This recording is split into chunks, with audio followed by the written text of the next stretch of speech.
Good morning, everybody. This is another edition of the Passball Show brought to you by JohnPielli.com, by St. Aloysius Church and School in Jackson, New Jersey, by Two Ways, One Passion Food Truck, located in Scranton, Pennsylvania. Handful of stuff we're going to get into today in the world of baseball, sports, and unifying America. As always, glad to be with you. Anything that's on your mind, like I said, you want to throw my way, you want to either comment on Facebook Live, or you can throw me a call. The number is 732-364-3598. That's 732-364-3598. So, thinking about the possibility of sports coming back, and I really think the more that you hear people speak their minds, and the more you start to hear about conditions, not just because of the coronavirus, but I do think there is a stance you could make, or has been made by NBA players, that maybe the timing with the civil unrest and the protest and social injustice, maybe a chance to really defeat social injustice and racism. Maybe the timing isn't right to get back into the world of sports. So I'm going to touch on that in a little bit, but I wanted to start out by talking about cheating, mostly as it applies to baseball, because we continue to overrate the sanctity of baseball, and as if it's supposed to be so pure. And a lot of people were very, very much on the Astros and critical of the Astros, and basically had the devil to make of the Astros because of their cheating. And we're not talking about something that was alleged. We're talking about something that was proven to happen. And anybody that has spoken up about the matter, including Alex Cora, who just recently spoke about the issue and what happened for the first time. Obviously, the Astros did something wrong, and they're admitting to what they did and how it was wrong. The general manager looks bad because he tried to cast the blame on the manager, who, though he knew about it, was not in support of it, but basically signaled out Alex Cora, and he signaled out Carlos Beltran, and said that those guys were running it. That was not the rest of the team. Now, what you're finding out is just about everybody was on board with it. Were they all the ringleaders of it? Probably not, but they were understanding of what was going on. They were participating in what was going on, so therefore they were all guilty of doing the same thing. Now, am I sliding away from my thought that cheating is cheating, and that it's something that's happened in the game for 150 years? There's a line between cheating and gamesmanship. Ever since the invent of baseball, players been looking to try to find one way, a shape, or a form to try to have some sort of competitive advantage over the others. There's some things that are more devious. There's some things that are less devious.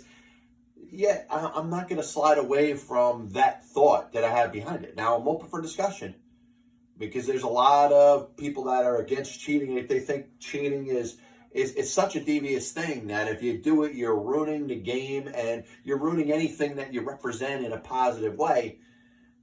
Once again, there's a line between what you're going to consider gamesmanship. And I always talk about that catcher that so blatantly puts down that number one finger. And I'm not talking about the middle, I'm talking about the index to pointer finger, putting it down to say that, pitcher, it's your turn to throw a fastball. Throw your fastball. Here's my finger. It's right here. You see it. And if everybody sees it and everybody knows it's coming, including the batter, then that's not cheating. So where does it go to be to where that catcher is doing a negligent job of communicating the sign between himself and the pitcher? And if the other team knows it, the other team should know it. Find some other way to signal to the pitcher that you're throwing a fastball. So where is the line that needs to be drawn? You say you're using technology is too much. The use of cameras, the manipulation of monitors, replay monitors, television monitors. That's more cheating than not. It's an interesting discussion to have. But what you hear, Evan Drellich of The Athletic is posting a story about an investigation about the 2017 Yankees. And we're not talking about the 2016 Yankees. So those blame Beltran people that are real big on trying to blame Carlos Beltran for everything, you can't blame Carlos Beltran in this situation because he's not with the Yankees in 2017.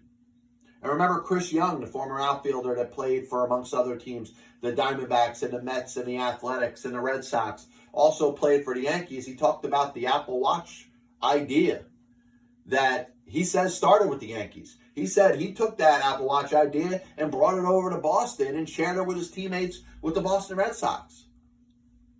Now, this part of my show, this segment of my show, is not going to be about blasting the Yankees. But the Yankees are just one of 30 teams in baseball that I'm sure in some way, shape, or form have tried to manipulate signs and try to steal signs and try to use that to any sort of competitive advantage that they could have. And a problem that I have is to basically vilify one group of players, one team, for doing something that is probably league-wide. It's probably happening with most teams, more teams than not. I don't think there's a team in Major League Baseball that is saying, you know what, we're not going to, I don't care if the other team gives us their signs. We're not going to take them. They're going to try to find some sort of advantage within the camaraderie of their clubhouse to do something to try to give themselves an advantage that they can. Now, how far are you going to go with it? How far are you going to break the rules? Once again, where are the rules set in regards to this? Obviously, the Astros did something wrong. They paid a price for it. The Red Sox, and I know a lot of Yankee fans are pissed off because they didn't find enough against the Red Sox. What if the Red Sox just didn't do as much wrong?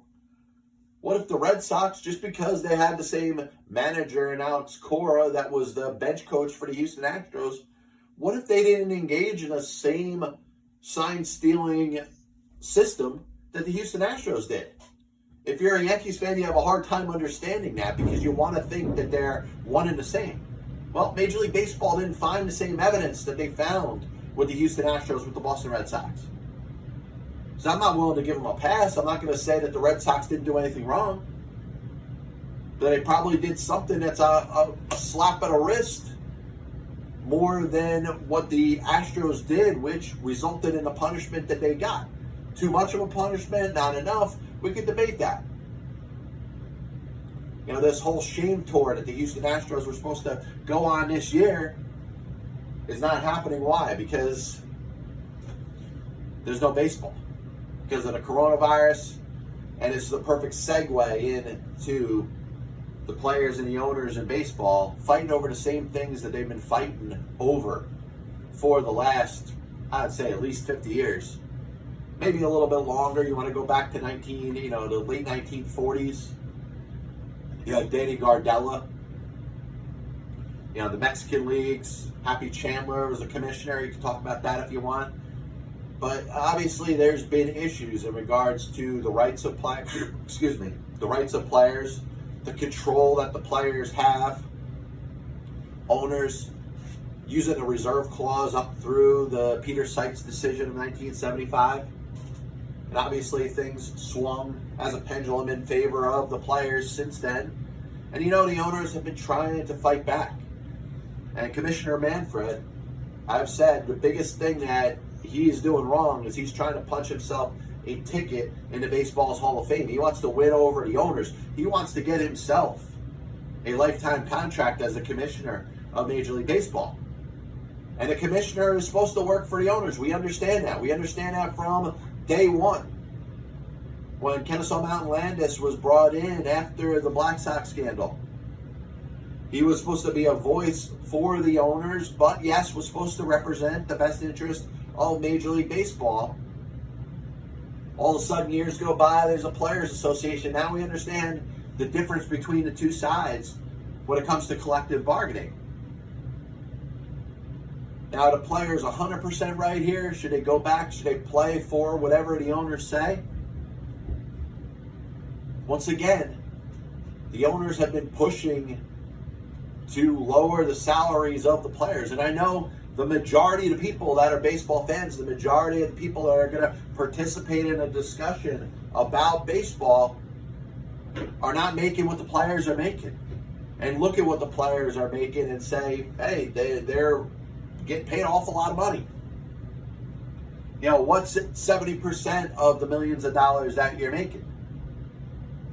But once again, you can point to an agreement that was set in March, and that involves the agreement between the owners and the players that the players would accept and would be entitled to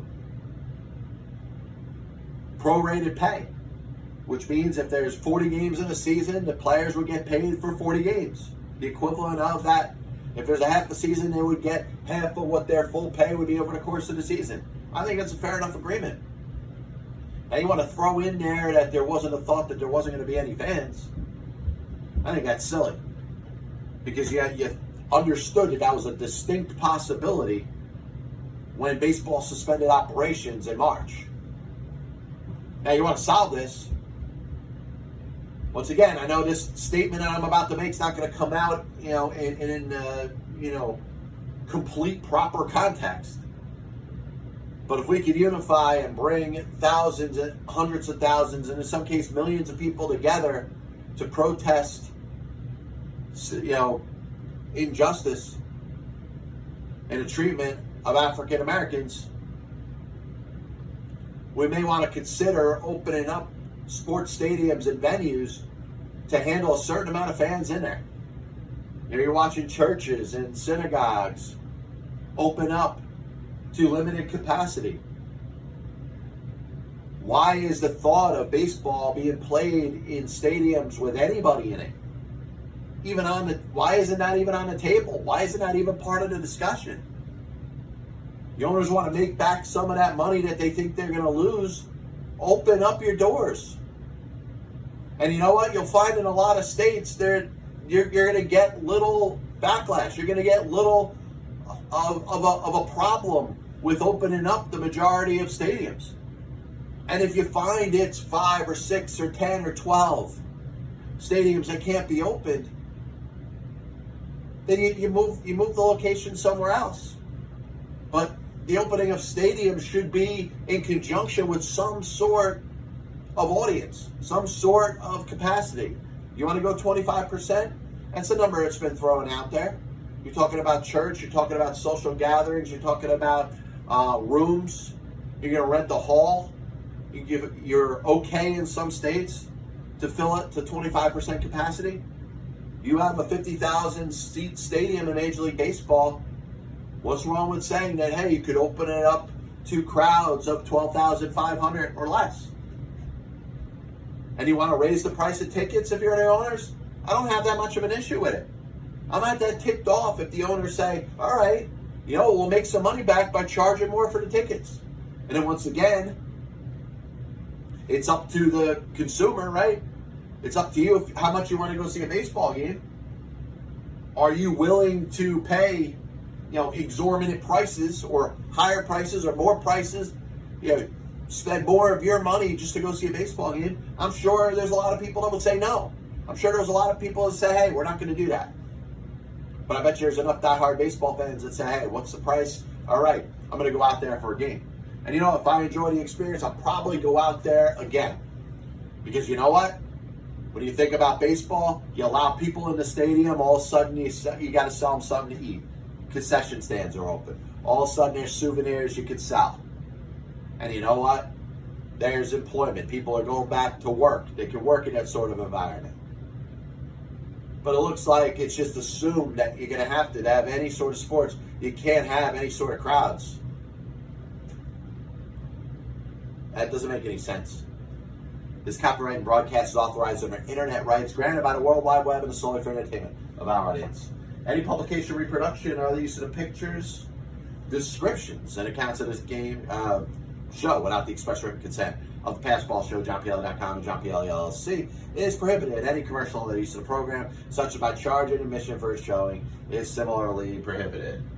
So Mike says the umpire's bunkhouse would make a fine topic. I'll keep that in mind. Over time, we'll bring it up. I don't have any issue with that whatsoever. What I do want to bring up, talking about sports resuming, you hear a little bit of a backlash. There's some players in the NBA that at this moment don't feel confident with playing basketball again. And I don't have an issue with it. I mean, if you want to point to the coronavirus, if you want to point to the civil unrest that's still going on in regards to the social injustice and, you know, the march to end and abolish racism, hopefully, I don't have any issue with that.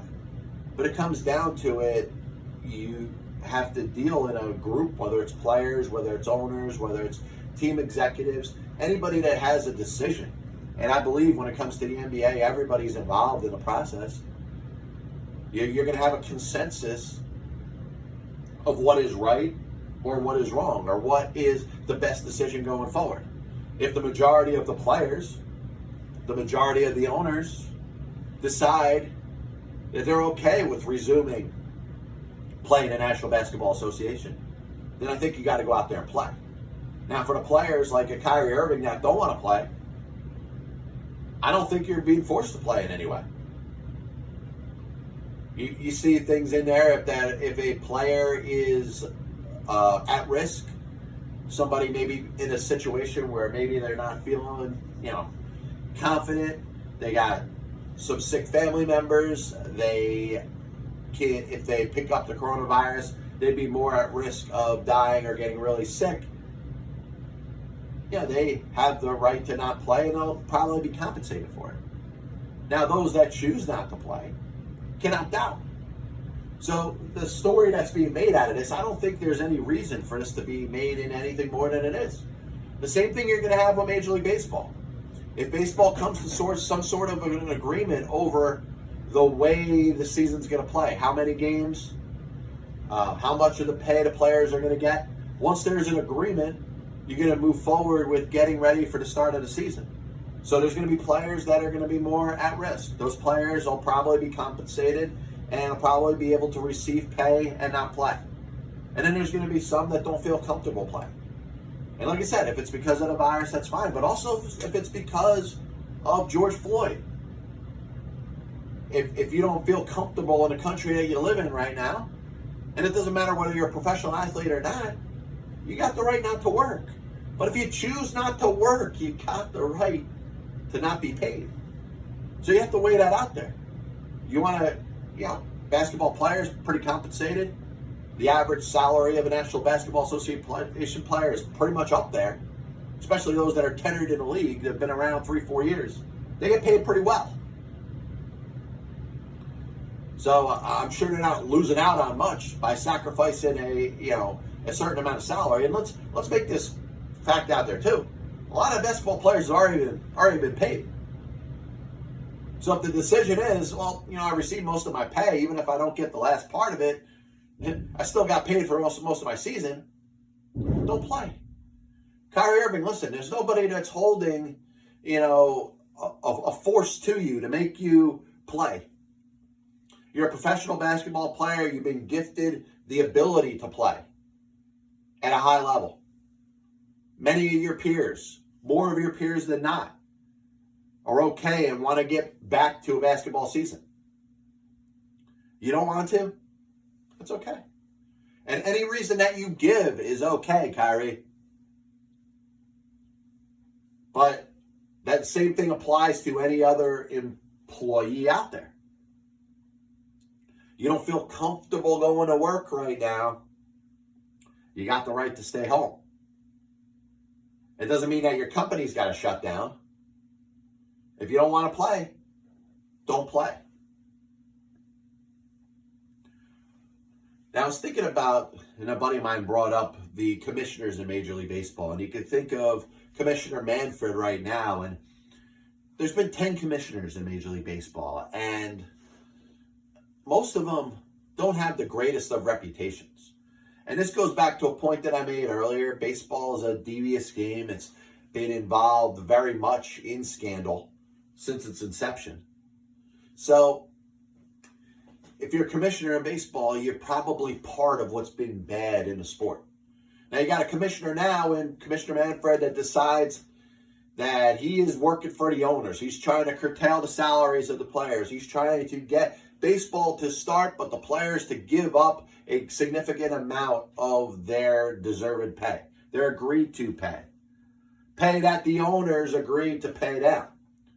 Pay that the owners agreed to pay them with the agreement in March that if there was a shortened baseball season, that the players should receive a prorated portion of their salary in conjunction with how many games that they're going to play, and they come to an agreement of this many games. So you're working for the owners, you're holding back the players' salaries, trying to do something that is against what you agreed to. Commissioner Manfred wants to eliminate minor league baseball. He wants to get rid of as many as 60 teams. He wants to eliminate the draft. He wants to go from 40 rounds to 5 rounds in a draft. The commissioner's not doing anything or proposing anything that is going to make the game of Major League Baseball any better. So how bad is he when it comes down to all the commissioners in Major League Baseball? Now, there's been 10, and the top 2 commissioners, I think, were fairly close when I decided to put this out there. And I'll turn it into a blog post. I got no issue with it. We'll put it up there in writing. And you can see my reasons for ranking the commissioners where they are. And to some, this may bore you a little bit. You may not want to hear me talk about Happy Chandler. You may not want to hear me bring up, Lieutenant William Eckert. But I think there's a lot of things that have happened in baseball history and things that have gone for better because of the commissioners, but also things that have gone worse and have been neglected because of its commissioners. Now think about it. When you say you're the commissioner, you're the boss. So if you're the head of a company, you're the boss. Anybody that's in charge of something, an entire operation, a CEO, is going to be held responsible for the good and the bad of the operations. Anything bad that happens, you have to answer for because you're in charge. So part of it is what the job was, what any commissioner would agree to as part of the terms of their employment. But some of them actually made the place and the sport a better game. And it's ironic that the number 1 commissioner that I'll rank in Major League Baseball history is Happy Chandler. And his name is Happy because he brought some positivity to the game.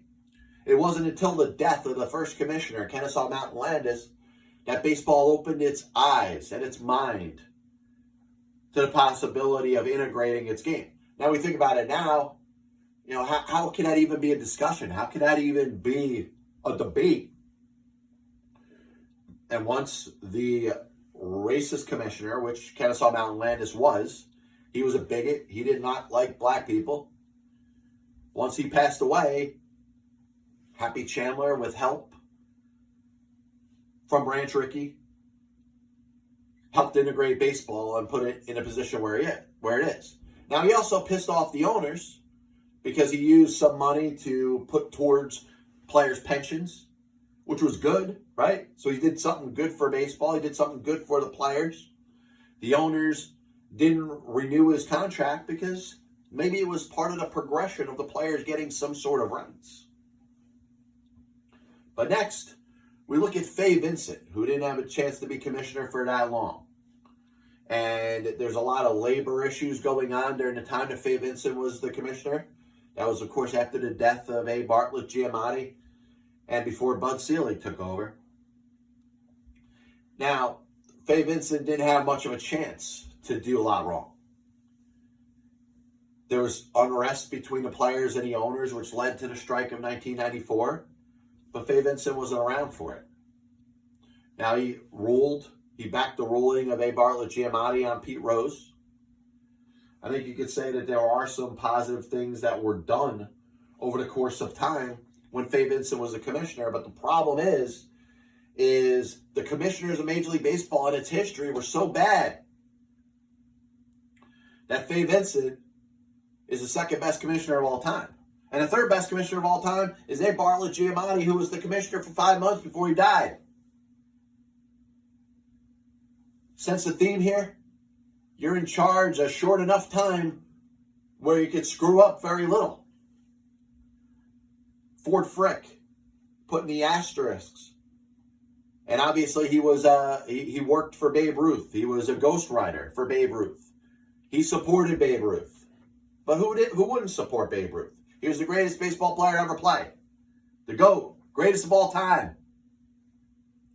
In fact, 1948, however many years ago, Babe Ruth's number was retired by the Yankees, number 3, in his last public appearance before he died 64 days later.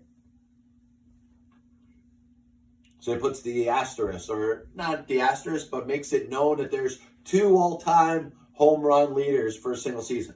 There's Babe Ruth's 60 that he did in 1927 in 154 games, and Roger Maris's 61, which he did in 162 games in 1961.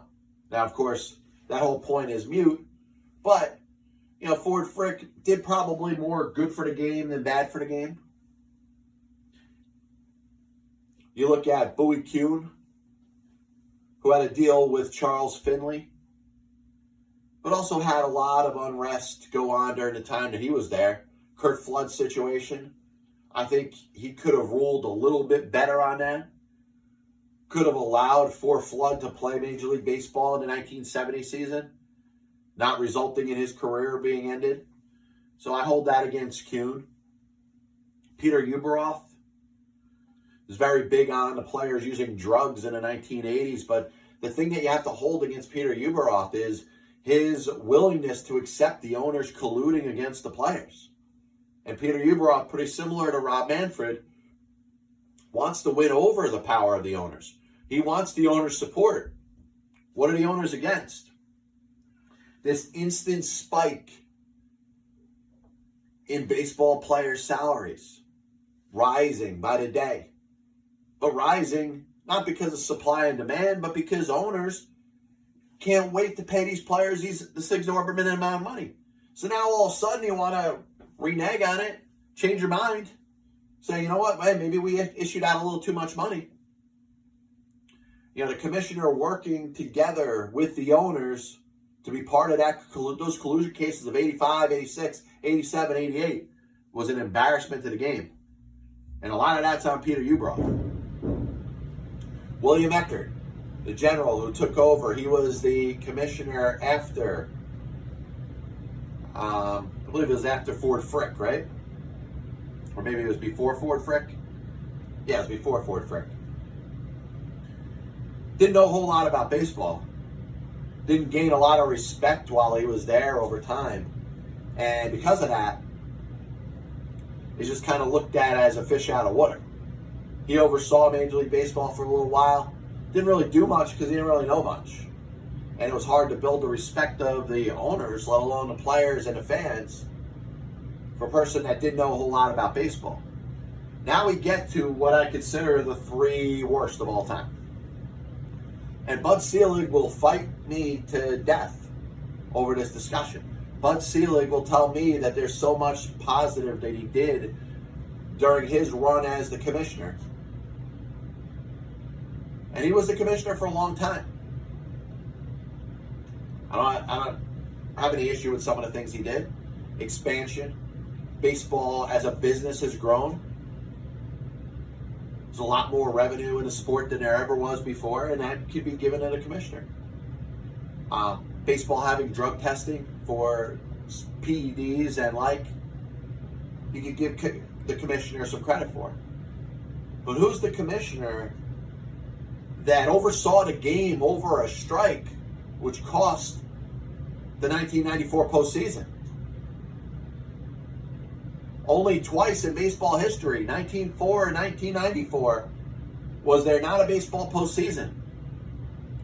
Bud Selig's got to own up to that. That's on his resume. That's on his record. The All-Star game ending in a tie, and I know that's not on the same level, but that's an embarrassment. How do you walk off the field and say, all right, there's no more pitchers for your All-Star game when you're showcasing the best players in the game? You got to put that on a commissioner. And the use of performance-enhancing drugs in baseball were beneficial in bringing the game back in 1998. It was Bud Selig that was standing in his chair cheering for Mark McGwire and Sammy Sosa as they were breaking a whole-time single-season home run record. You got to point that out. When Bud Selig goes against those players, and maybe he had to. I'm not even mad at him for doing that, but you see the hypocrisy in there. How could Bud Selig stand up there, hold his hands up, and yell and scream and say how great it is that Mark McGwire and Sammy Sosa are doing the things that they're doing, hitting bombs every day? Mark McGwire hits, 5 home runs in the last 3 games or something? Finishes with 70? And now when reports come out that it was not the ball being juiced, it was the players, all of a sudden you're going to make like what you saw all of a sudden wasn't okay. And Bud Selig could blame the Players Association as much as he wanted to. But Bud Selig had a chance. At a time that would not have been opportune, by the way. If Bud Selig in 1998, when fans are starting to go back to the stadium, if he stands up and says, listen, I think there's something wrong here. I think these players may be using performance-enhancing drugs. Can they get drug tested? And sure, the Players Association would have fought with him, but he would have looked great because proof would have been that the players were doing what he thought they were doing. So why was he selective in a process that he was going after the players for the use of PEDs?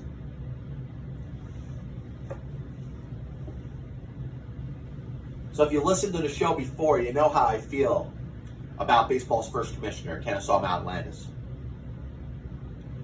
I think he was a good judge, maybe a little overrated as a judge. But he was an arrogant person, a self-serving person that happened to be in the right place at the right time. Baseball needed reform in 1920 after the Black Sox of 1919. If you're a baseball fan having a hard time coming back after the strike of 94, or if the baseball season in 2020 is canceled and you're going to have a hard time going back as a fan in 2021, you would have had a hard time going back and watching baseball in 1920 and 1921.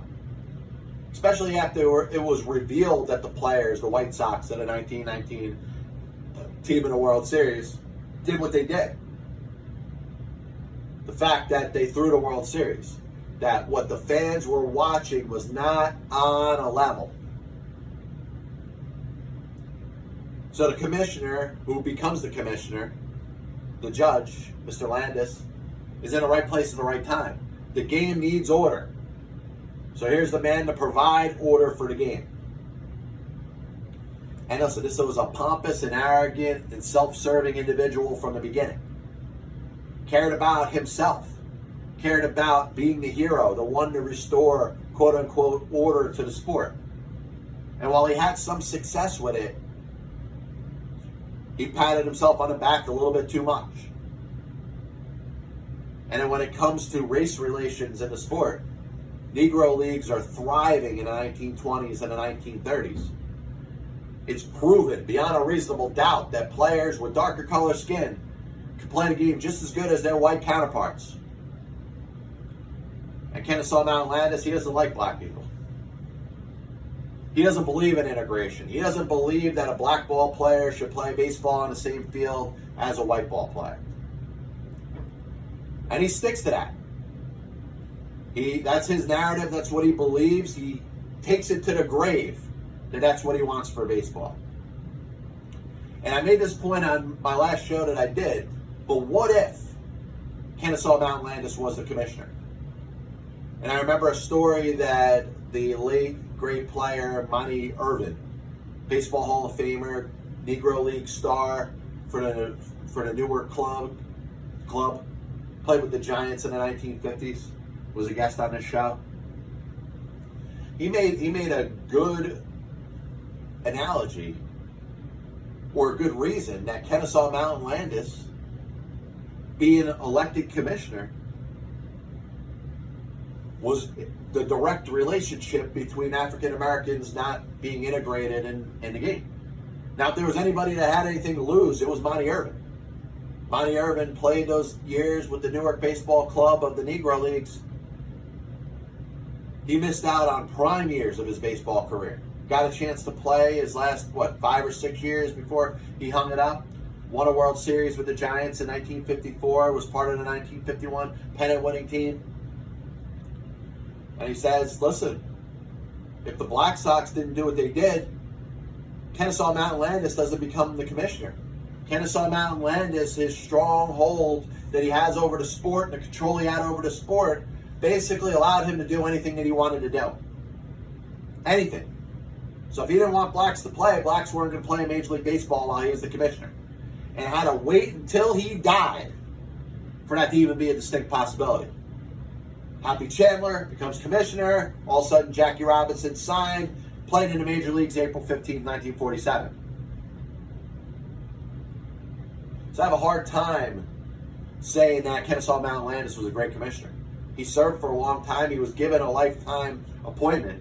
He had the support of the owners, which is sad when you're talking about the time in baseball and its history, because most owners didn't want to see black players play with white players either.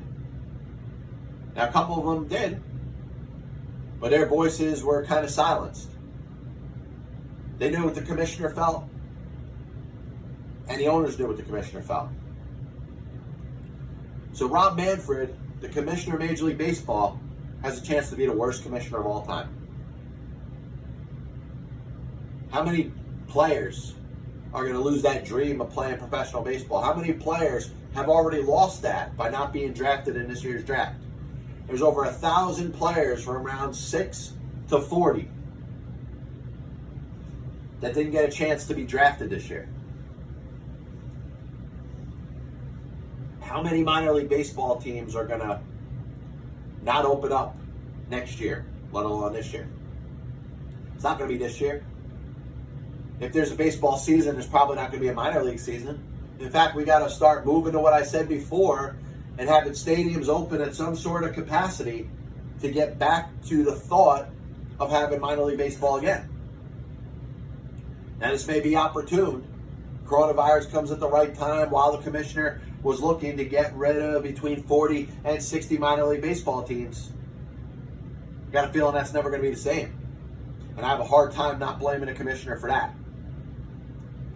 So hit me up, jrpley@gmail.com if you want to throw it that way. You want to throw it up on the YouTube or the Facebook video. What's your ranking of the 10 commissioners in baseball history? And I'll go through them real quick. Not in my order, but in the order that they served. There's Kennesaw Mountain Landis. There's Hoppy Chandler. There's William Eckert. There's Ford Frick. There's Bowie Kuhn. Peter Uberoff. A. Bartlett Giamatti. Fay Vincent. Bud Selig. And Rob Manfred. It's hard to say that there is a worse commissioner in baseball than Rob Manfred. And that's in professional sports right now. Right now, he's worse than Gary Bettman. Right now, he's worse than Roger Goodell. Prove me wrong. A little bit of a recap of the show today, and as always, I want to thank everybody for tuning in. We talked about cheating as it applies to baseball, and you know what? You might be mad when you find out that your favorite team may have been cheated against. That's why the Astros and basically the proof that they did what they did pissed off so many people. You can think of Dodger fans, you can think of Yankee fans, you can think of even Red Sox fans that feel like they were wronged because of the Houston Astros and their cheating of 2017. And if they cheated in 2017, then odds are they probably did cheat in 2018 too. But no, the Astros standpoint, it was all Alex Cora, it was all Carlos Beltran. And that's a bunch of hooey. That's a bunch of blame. You want to take a bigger situation, which Alex Cora explained. He said, listen, there wasn't a player there that didn't know about it. Was everybody 100% in favor of it? No. But this was a collaborative effort by the players that were there. It wasn't him and Carlos Beltran basically holding the proverbial or a figurative gun to a player's head saying you had to do it. There were players on that team that didn't participate in it. But the Astros looked bad. And the point that I've made since this has been brought up, since we can have any discussion about cheating as it applies to Major League Baseball in any way, shape, or form. As I drop something because I'm an idiot. Because I can't stop moving my freaking hands. Point that I've made about this is that cheating has existed in the game forever. And you find out that maybe the Yankees were up to something that they shouldn't have been doing. Were they the Astros of 2017? Probably not. But those Yankee fans that say, hey, their players play the game in the most squeaky clean way, it just doesn't work that way. Baseball is about deviousness. Baseball is about trying to find some competitive advantage since the inception of its game. There's no sanctity in baseball. There's no pureness in baseball. It's about trying to use the rules of the game or maybe twist the rules of the game to give yourself the best chance to succeed and defeat your opposition. And if the Yankees did that a little bit when they had the opportunity to, I have no problem with it. I ain't holding it against them. But I'm also not going to hold it against the other teams that did that too. Did it in the same way or did it in a worse way? I don't have a problem with players that use performance-enhancing drugs to give themselves an advantage, especially at a time in baseball where nobody was watching. Sure. Is it a sin maybe? Okay, I get it. You know, you're kind of doing something that you know is kind of devious and maybe against the rules, even though nobody's told you not to. You know it's morally wrong. But what if I know my competitor's using it? What if I know that the players that I'm competing against are using PEDs and steroids? What if I'm on the borderline of making it to the major leagues and I know 4 of my teammates in AAA are using steroids? Do I want to watch them go to the major leagues and make millions of dollars while I end up getting a job at a grocery store because I didn't use steroids? There's different ways you can look at this. When it comes to the coronavirus and the possibility of baseball being started, you know about the dispute that exists between the players and the owners over prorated salaries. When it comes down to it, if an agreement is made, the players that are high risk should be compensated for staying home. The players that want to play should have the opportunity to play. And the players that choose not to should have the option to not play and not get paid. And the same should apply to the NBA. Kyrie Irving, if he doesn't want to play, whether it's coronavirus related, whether it's George Floyd related, he's got the right to not play. And now the basketball players are in a better position because they've received a good portion of their pay already. So I'm not going to be mad at Kyrie Irving if he doesn't want to play basketball. But if the league comes up with an agreement and a majority of the players or a good amount of players are in favor of it, or at least enough players that if they all played, you'd be able to finish the season, I don't feel bad if Kyrie Irving and, 100 people or 50 people or however many players don't want to play, don't play. I'm not going to say the fans aren't going to miss you, but you got the right to not play. Last thing we talked about, we ranked the commissioners as they sit up in baseball. Is Rob Manfred the worst commissioner that we've had in baseball history? We'll be back with you next week. The Pass Ball Show is brought to you by JohnPaley.com, by St. Aloysius Church's School in Jackson, New Jersey, by Two Ways, one pasture food truck located in Scranton, Pennsylvania. God bless you. And as always, I'll see you on the other side.